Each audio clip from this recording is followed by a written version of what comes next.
दोस्तों, आज मैं आपसे एक सवाल पूछना चाहता हूं। क्या इस दुनिया में हमारे लिए ज्यादा बोलना अच्छी बात है?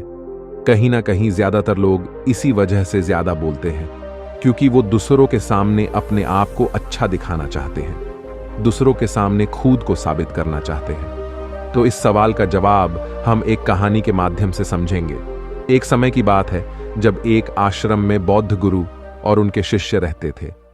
उन सभी बच्चों में एक बच्चा थोड़ा अलग था। आश्रम के सभी बच्चे जब दूसरे कामों में लगे होते थे तो वो बच्चा एक कोने में बैठकर चुपचाप अपने आप में खोया रहता था। वो अक्सर किसी से ज्यादा बात नहीं करता था। आश्रम की सभी जिम्मेदारियां पूरी करने के बाद जब सभी बच्चे पूरे दिन की घटनाओं के बारे में बातें करने लगते हैं, तब वो शांत रहने वाला बच्चा एक बरगद के पेड़ के नीचे बैठकर ध्यान करने लगता। सभी बच्चों को देखकर आश्चर्य होता था, क्योंकि उसका कोई दोस्त नहीं था। वो अक्सर आश्रम में अकेला ही घूमता रहता था। ये देखकर उसके गुरु को बड़ी खुशी होती थी। उसे लगता था कि कोई तो है आश्रम में जो मौन यानी कि चुप रहने की ताकत को समझता है, उसके महत्व को समझता है। आश्रम के बारे में जब भी कोई जरूरी निर्णय लेना होता था तो उसकी राय जरूर लिया करते थे। लेकिन यही बात गुरुजी के एक दूसरे शिष्य को बड़ी खटकती थी, क्योंकि वो गुरुजी का प्रिय शिष्य बनना चाहता था। इसीलिए वो गुरुजी के सामने दूसरे बच्चों के कामों में कुछ न कुछ कमियां निकालता रहता था, जिसकी वजह से गुरुजी उसे महान समझने लग जाए। अक्सर वो अपनी जिम्मेदारियां पूरी तरह से निभाने का दिखावा भी करता था, चाहे उससे कोई सलाह ना भी मांगे, लेकिन फिर भी वो उन्हें अपनी सलाह देता रहता था। वो बहुत ही बातूनी शिष्य था और आश्रम के दूसरे सभी बच्चों में बहुत प्रसिद्ध भी था, क्योंकि वो सबसे हंसी मजाक करता रहता था, उनसे दिन भर बातें करता रहता था। इसीलिए उसकी सबसे दोस्ती हो गई थी।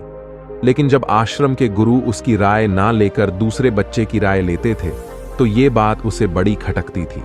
उसे ये लगता था कि वो उस दूसरे बच्चे से ज्यादा बुद्धिमान है। लेकिन गुरुजी फिर भी उस कम बोलने वाले शिष्य की तरफदारी करते हैं। ऐसा नहीं था कि गुरुजी को बातूनी शिष्य के स्वभाव के बारे में पता नहीं था, लेकिन गुरुजी उसे अपने तरीके से सीख देना चाहते थे, ताकि उसकी ज्यादा बोलने की आदत, दिखावा करने की आदत, दूसरों में कमियां निकालने की आदत हमेशा हमेशा के लिए खत्म हो जाए और वो मौन रहकर ध्यान की गहराइयों को समझे। असल में हर सच्चे गुरु की यही इच्छा होती है। वो किसी न किसी तरीके से उस बातूनी शिष्य को ये एहसास कराना चाहते थे कि चुप रहने से ही वो असीम सत्य को जान सकता है। उस विराट का एहसास चुप होकर ही किया जा सकता है। एक दिन गुरुजी को एक तरीका सूझा। उन्होंने आश्रम के सभी बच्चों को अपने पास बुलाया और कहा कि मैं तुम सभी को दो दो हिस्सों में बांटकर अलग अलग गांवों में भिक्षा मांगने के लिए भेज रहा हूं, और जो भी दो बच्चे सबसे ज्यादा भिक्षा मांगकर लाएंगे, उन दोनों को आश्रम की सभी जिम्मेदारियां निभाने का मौका दिया जाएगा। अपनी बात को जारी रखते हुए गुरुजी ने बताया कि भिक्षा मांगने से हमारा अहंकार भी खत्म होता है। इसीलिए हर शिष्य पूरे मन से भिक्षा मांगे। कोई भी इस काम को सिर्फ दिखावा करने के लिए ना करे, वरना वो अपने जीवन का बहुत बड़ा ज्ञान पाने का मौका खो देगा। आश्रम के गुरुजी ने जानबूझकर बातूनी शिष्य और चुप रहने वाले शिष्य की जोड़ी बना दी। बातूनी शिष्य के मन में सिर्फ एक ही बात चल रही थी कि इस बार उसे मौका मिला है और इस बार वो गुरुजी को दिखा देगा कि वो चुप रहने वाले शिष्य से कितना ज्यादा बेहतर है। दोनों शिष्यों ने आपस में अपनी सहमति से निर्णय लिया कि दोनों गांव के अलग अलग जगह से भिक्षा मांगना शुरू करेंगे, ताकि भिक्षा मांगने का काम जल्दी खत्म किया जा सके। चुप रहने वाला शिष्य हर द्वार पर जाकर अपने हाथ जोड़कर अपना भिक्षा का पात्र उनके सामने कर देता। उसके चेहरे पर एक सादगी और उसकी आंखों में एक एकांत होता था, जिससे भिक्षा देने वाले उसे भिक्षा देकर अपने आप को संतुष्ट समझते थे। वहीं पर दूसरा बातूनी शिष्य हर द्वार पर जाकर उनको कुछ ना कुछ ज्ञान देने लगता था, जिसकी वजह से ज्यादातर लोग उसे बिना भिक्षा दिए ही लौटा देते थे। पूरे गांव में भिक्षा मांगकर जब दोनों गांव के बीच में मिले तो बातूनी शिष्य ने देखा कि चुप रहने वाले शिष्य के पास उससे दुगुनी भिक्षा थी। ये देखकर उसे मन ही मन में बहुत ठेस पहुंचा। लेकिन जब वो दोनों भिक्षा का सामान लेकर आश्रम की तरफ जा रहे थे, तब बातूनी शिष्य को एक चालाकी सूझी। उसने चुप रहने वाले शिष्य से कहा कि हमें अपनी भिक्षा एक ही थैले में डाल लेने चाहिए। गुरुजी ने हम दोनों को एक साथ भिक्षा लाने के लिए कहा था। चुप रहने वाले शिष्य ने बिना कुछ बोले अपनी सारी भिक्षा उसके थैले में डाल दी। बातूनी शिष्य मन ही मन में बहुत खुश हो रहा था कि अब गुरुजी को यह पता नहीं चलेगा कि ज्यादा भिक्षा हम में से किसने मांगी है। उसे लग रहा था कि गुरुजी मुझे इससे ज्यादा बेहतर समझेंगे, इसीलिए उसने ये तरकीब लगाई। सभी शिष्यों के आने के बाद संध्या के समय जब सभी की भिक्षा तोली गई तो इन दोनों शिष्यों की भिक्षा सबसे ज्यादा निकली।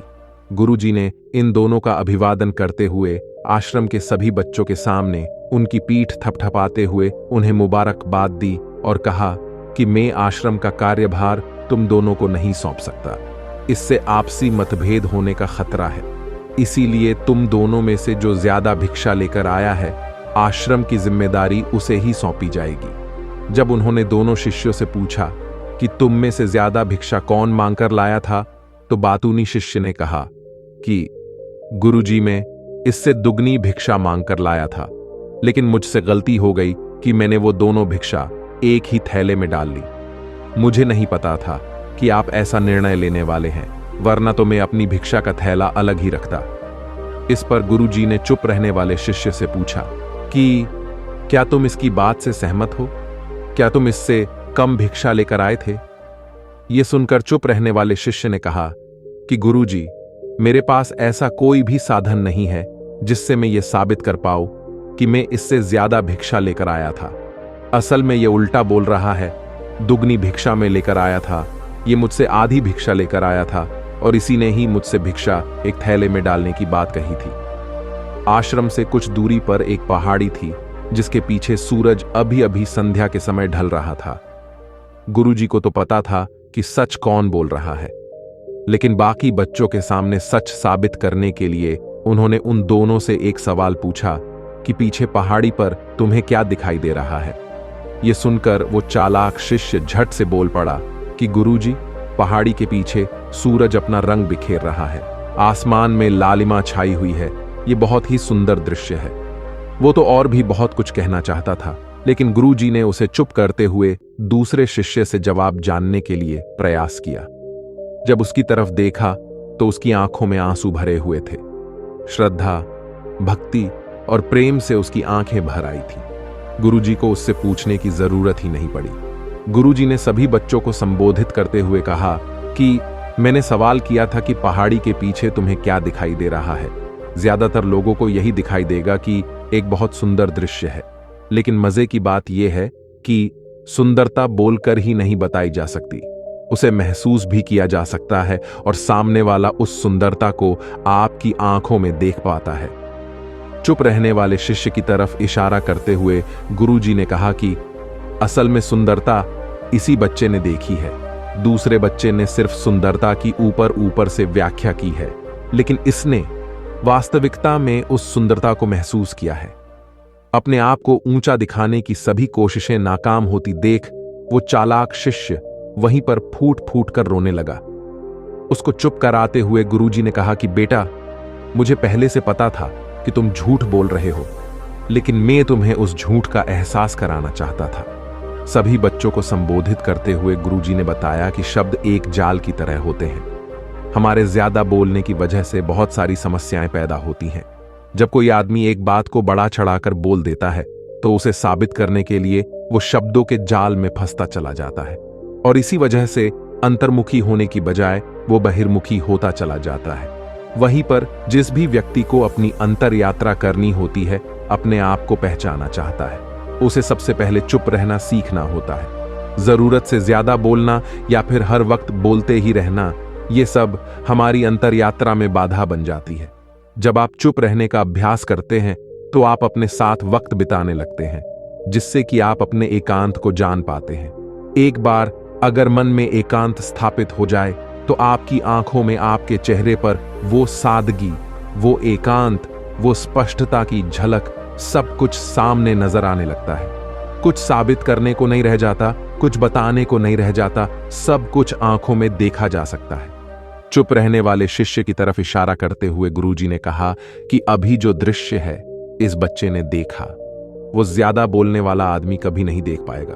वो अपनी बुद्धि से तर्क वितर्क करता रहेगा कि उसे क्या क्या दिखाई दे रहा है, लेकिन उसमें से वो महसूस कुछ भी नहीं कर पाएगा। उसे दिखाई दे जाएंगे तो सिर्फ पहाड़, सूरज या फिर उसकी लालिमा, लेकिन उस सुंदरता को, उस विराट को, उस अद्वैत को वो कभी नहीं देख पाएगा। अगर चुप रहने की कला सीखनी है तो तुम्हें सबसे पहले एक बात ध्यान रखनी होगी कि तुम्हें किसी को भी बिना वजह खुश करने की कोशिश नहीं करनी है। ज्यादातर लोग इसी वजह से ज्यादा बोलते हैं क्योंकि वो दूसरों को खुश करना चाहते हैं, अपने आप को साबित करना चाहते हैं। उस साबित करने के चक्कर में वो शब्दों के जाल में फंसते ही चले जाते हैं और धीरे धीरे वही उनकी आदत बन जाती है। अगर कोई व्यक्ति दूसरों को खुश करना चाहता है तो वो कितने लोगों को खुश कर पाएगा?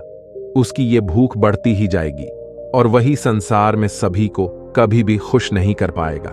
इसलिए ये समझने की बात होती है कि बहिर्मुखी होने की बजाय हम अंतर्मुखी होकर अपने आप को समझ सकते हैं। अपनी बातों को खत्म करते हुए गुरुजी ने अपना आखिरी संदेश दिया। उन्होंने बताया कि अगर कोई व्यक्ति ज्यादा समय तक चुप नहीं रह सकता तो उसे थोड़े समय के लिए अभ्यास करना चाहिए।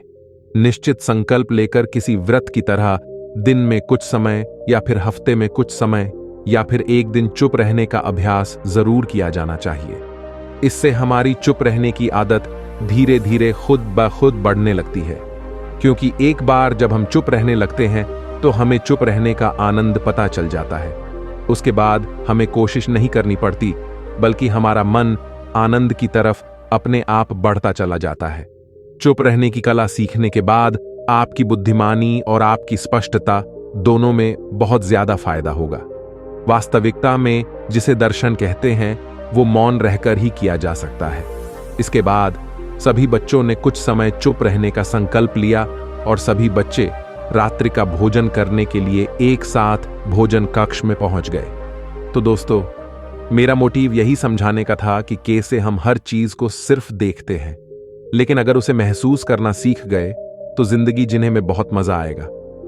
तो बस, अगर आपको कुछ भी सीखने को मिला हो तो वीडियो को लाइक कर दीजिए और चैनल को सब्सक्राइब कर दीजिए। धन्यवाद।